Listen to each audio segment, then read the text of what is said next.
Welcome to plantation info. ಇವತ್ತು ನಾನು ಪಣಿಯೂರ್ 5 ಮೆಣಸಿನ ತಳಿಯ ಬಗ್ಗೆ ನಿಮಗೆ ಮಾಹಿತಿ ನೀಡುತ್ತಾ ಇದ್ದೇನೆ.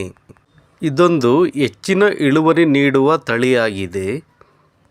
ಬಳ್ಳಿಯನ್ನು ಸರಿಯಾಗಿ ನಿರ್ವಹಿಸಿದರೆ ನಿಮಗೆ ಹೆಚ್ಚಿನ ಇಳುವರಿ ದೊರೆಯುತ್ತದೆ. ಎಲ್ಲ ವರ್ಷದಲ್ಲಿಯೂ ಕೂಡ ಸರಾಸರಿಯಾಗಿ ಒಂದೇ ಸಮನಾಗಿ ಇಳುವರಿಯನ್ನು ನೀಡುತ್ತದೆ. ಬೇರೆ ಮೆಣಸಿನ ತಳಿಗಳಿಗೆ ಹೋಲಿಸಿದರೆ ಈ ಮೆಣಸಿನ ತಳಿಯು ಸ್ವಲ್ಪ ಶೀಘ್ರವಾಗಿ ಇಳುವರಿಯನ್ನು ನೀಡುತ್ತದೆ. ಅಂದರೆ ಕಾಳುಮೆಣಸು ಬೇಗ ಹಣ್ಣಾಗುತ್ತದೆ. ನೆರಳಿನ ಪ್ರದೇಶಕ್ಕೆ ಈ ತಳಿಯು ಒಂದು ಉತ್ತಮ ಆಯ್ಕೆ ಆಗಿದೆ. ಯಾಕೆಂದರೆ ಈ ತಳಿಯು ನೆರಳನ್ನು ತಡೆದುಕೊಳ್ಳುವ ಶಕ್ತಿಯನ್ನು ಹೊಂದಿದೆ. ಹಾಗಾಗಿ ಅಡಿಕೆ ಗಿಡದ ಮಧ್ಯ ಮೆಣಸನ್ನು ಬೆಳೆಯಲು ಇಚ್ಛಿಸುವವರು ಈ ತಳಿಯನ್ನು ಆಯ್ಕೆ ಮಾಡಿಕೊಳ್ಳಬಹುದು. ಈ ಮೆಣಸಿನ ಬಳ್ಳಿಯು ಅಡಿಕೆ ಗಿಡಗಳಿಗೆ ತುಂಬ ಚೆನ್ನಾಗಿ ಹಬ್ಬುತ್ತದೆ. ಹಾಗಾಗಿ ಅಡಿಕೆಯಲ್ಲಿ ಬೆಳೆಸಲು ಇಚ್ಛಿಸುವವರು ಪಣಿಯೂರ್ 5 ಬೆಳೆಯುವುದು ಉತ್ತಮ. ಪಣಿಯೂರ್ 1 ತಳಿಗೆ ಹೋಲಿಸಿದರೆ ಪಣಿಯೂರ್ 5ನ ಗರಿಗಳು ಉದ್ದವಾಗಿರುತ್ತದೆ.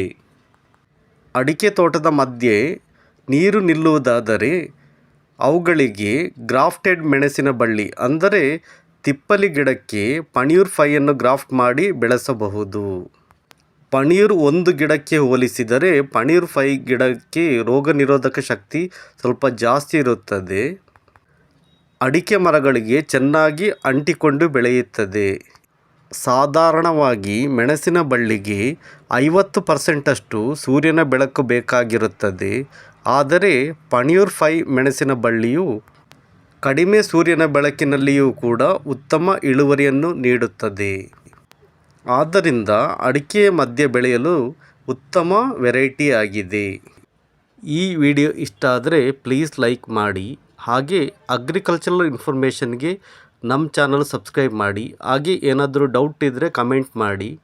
ಈ ವಿಡಿಯೋ ಕಳಿಸಿಕೊಟ್ಟ ಅಜಿತ್ ಪ್ರಸಾದ್ ರೈ ಅವರಿಗೆ ನಾನು ಧನ್ಯವಾದಗಳನ್ನು ಅರ್ಪಿಸುತ್ತೇನೆ.